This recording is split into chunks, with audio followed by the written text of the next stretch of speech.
Si utani. Nimeshatengeneza mpango. Ukikiuka, mtoto wako atageuka kisima cha damu. Niliguna kwa uchungu uliozidi uhai wangu. Niliangukia magoti. Niliomba kwa sauti ya kuvunjika moyo. Rashid, usinifanyie hivi.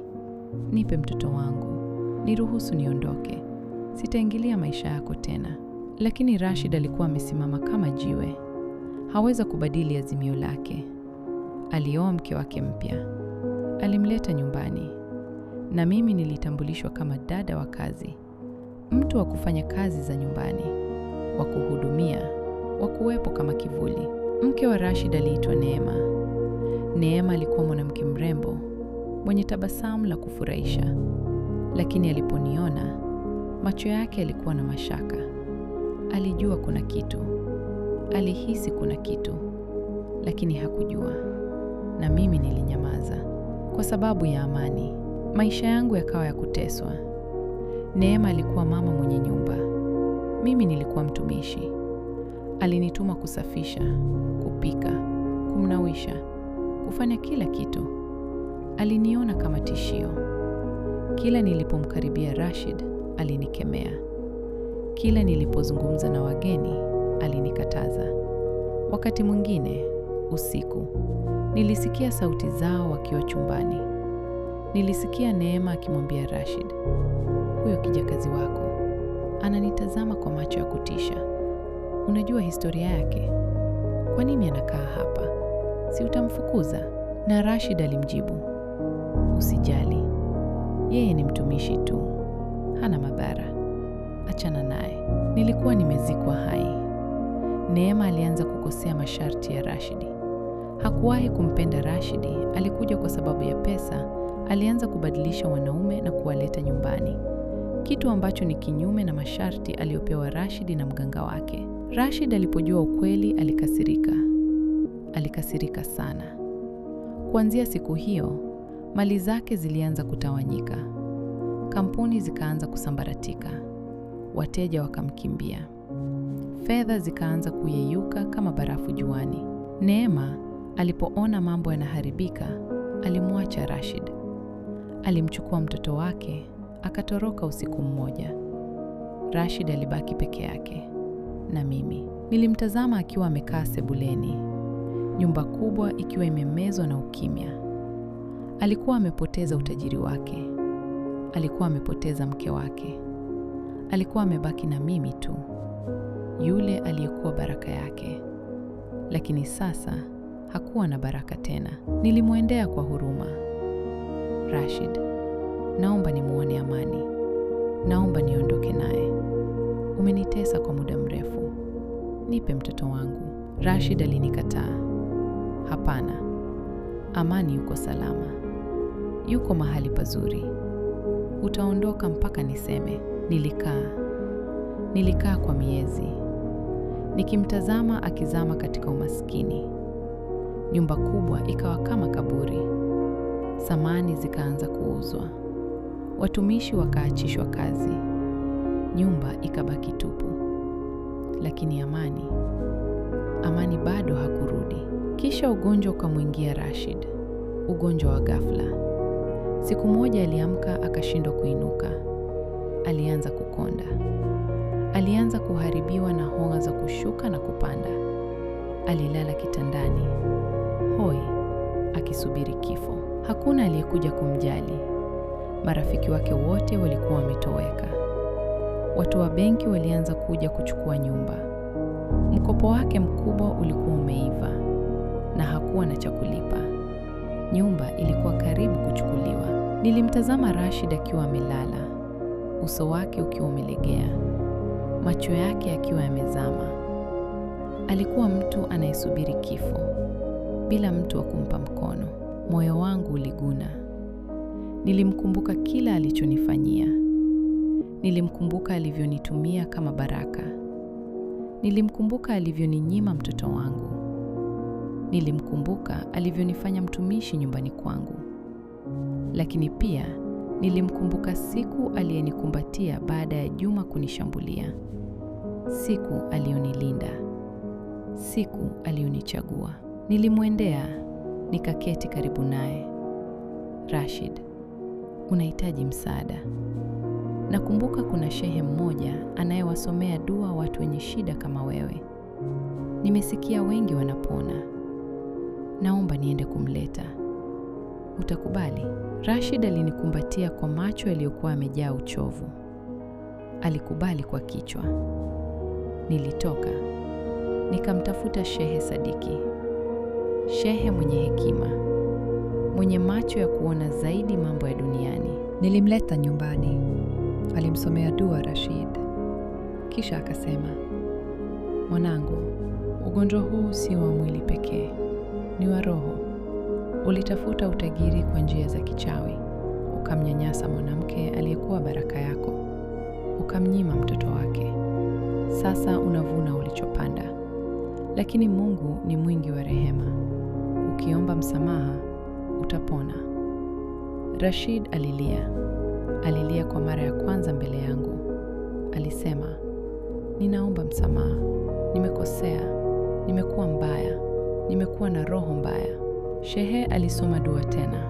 Akasema, nitarudi baadaye. Mimi sikuondoka. Nilikaa karibu na Rashid. Nilimpa dawa, nilimpikia uji, nilimwosha, nilimtunza kama mtoto. Kila siku nilimwangalia akizidi kupona polepole. Shehe alikuja kila wiki, alimsomea dua, alizidi kupata nguvu, na Rashid alipona.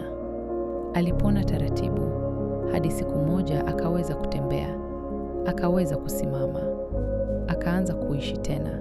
Lakini nyumba ilikuwa imechukuliwa na benki. Walitoa wiki moja tu, tuwe tumehama. Mali zake zote zilikuwa zimepotea. Alikuwa maskini kama mimi nilivyokuwa siku ya kwanza kufika mjini. Siku moja, Rashid alinitazama kwa macho ya mtu aliyeamua. Ziada, nimekosea sana. Umenihudumia wakati sikustahili. Umekaa nami wakati watu wote waliponiacha. Leo nitakupa mtoto wako. Nitaondoa masharti yote. Alitoa simu. Alipiga simu kwa mtu fulani. Baada ya saa 2, gari likafika. Mlango ukafunguka. Amani alishuka. Alikuwa amekua. Alikuwa mrefu. Alikuwa na afya njema.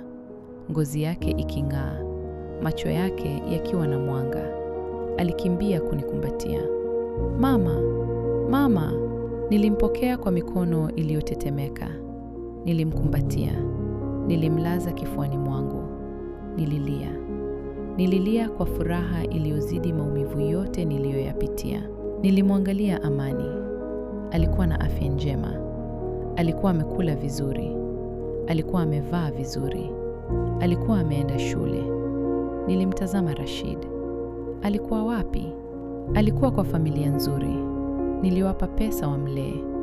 Alikuwa akienda shule ya kisasa.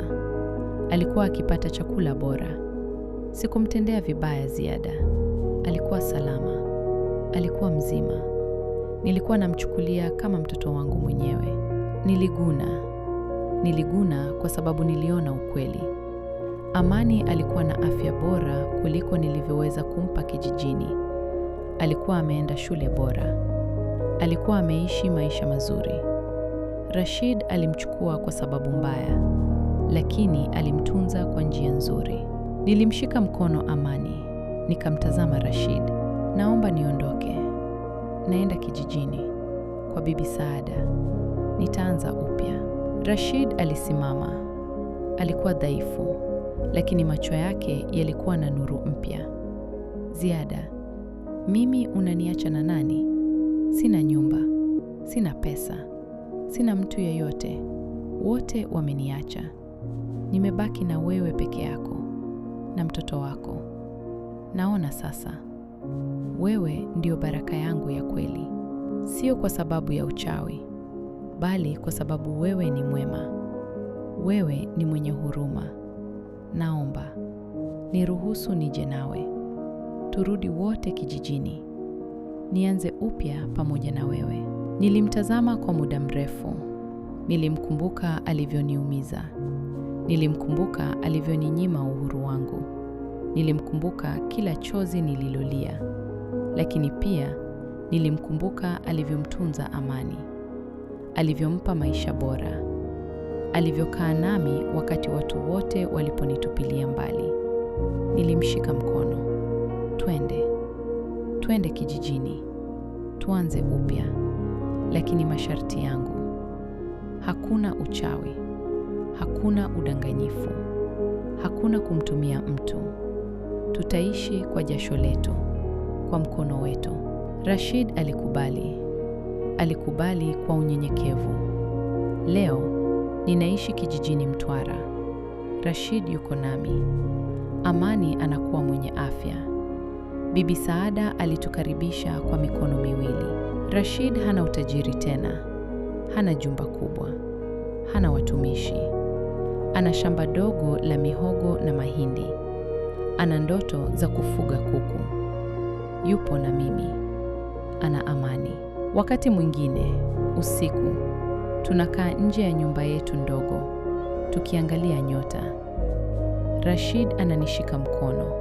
Anasema, Ziada, nilikuwa na kila kitu, lakini nilikuwa maskini. Sasa sina chochote, lakini nina utajiri. Utajiri wa amani. Utajiri wa upendo. Utajiri wa kuwa na wewe. Ninamwangalia, nacheka. Ninamwambia, Rashid, utajiri wa kweli si jumba, si pesa, si baraka za kichawi. Utajiri wa kweli ni kuamka asubuhi na kujua kuwa leo hutalazimika kukimbia. Leo hutalazimika kudanganya. Leo utalala usingizi wa amani. Mama, twende shambani. Baba alisema tutapanda mahindi. Alisema Amani anamuita Rashid baba, na Rashid anampenda kama mtoto wake mwenyewe. Bibi Saada aliniambia juzi, Ziada, ulikimbia mara nyingi. Ulimkimbia Juma, ukamkimbia Rashid, ukakimbia ukweli. Lakini mwisho wa siku uliacha kukimbia. Ukakaa na kukabiliana. Na ndio maana leo una amani. Ninaamini hivyo. Amani sio ile ya kujifanya, ni ile ya kuamka asubuhi na kujua kuwa leo sijafungwa na mtu yeyote. Leo niko huru, sio kwa sababu nina pesa, bali kwa sababu nina ukweli. Mimi ni Ziada Mwanaidi. Ziada ya shida, ndio, lakini pia ziada ya baraka, ziada ya upendo, ziada ya maisha. Na leo nasimama hapa nikitazama nyota, nikiwa na mtoto wangu karibu yangu, nikiwa na mume wangu aliyejifunza kuwa maskini ni utajiri wa kweli. Mungu ndiye anayejua kesho yetu. Kama umependa simulizi hii, basi usiache kusubscribe ili uwe wa kwanza kupata stori inayofuata. Dondosha komenti yako, tuambie umeipokeaje hii stori. Na usisahau kuibonyeza like kusupport kazi hii. Na kama unajua mtu anapenda simulizi kali kama hii, share naye sasa hivi. Usiache pia kutufuatilia kwenye mitandao yetu ya kijamii, Instagram, Facebook na TikTok, Next Bongo. Huku ndiko simulizi zinaishi na hadithi hazikomi. Next Bongo, simulizi zinazoishi kichwani mwako.